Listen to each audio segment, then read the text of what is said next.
La tempesta incombe sopra il cielo lidense, ma Ostiamare e Spessartiglio vogliono ugualmente stupire. Benvenuti allo Stadio Ancomazio. Buonasera da Simone Belardinelli. Il direttore di gara di oggi è il signor Fabrizi della sezione di Ostia Lido.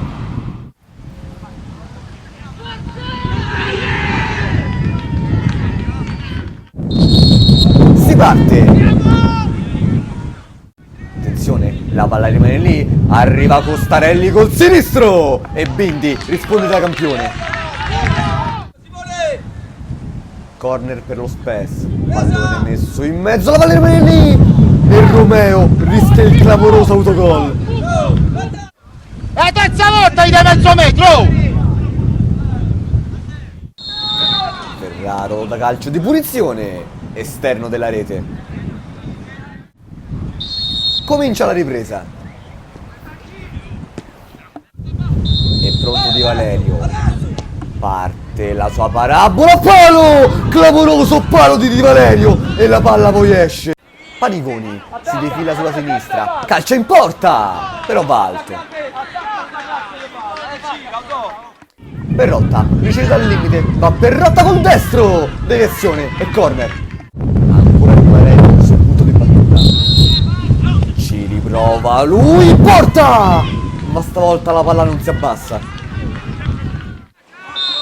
È pronto Casali. Va col destro! Vicinissimo al palo.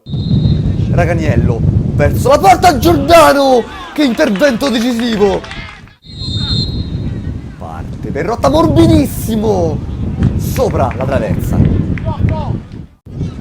Ferraro si gira, Ferraro calcia in porta! Giordano risponde come può, non è finita. Raganiello vince un duello, entra in area steso! Tutto regolare.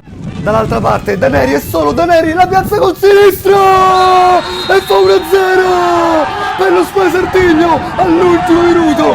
Gioia irrefrenabile anche di mister Palumbo!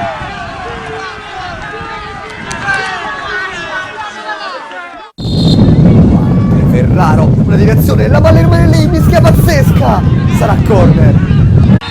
E per il signor Fabrizi, basta così, vince lo Spessartiglio 1-0, vittoria fondamentale, fondamentale.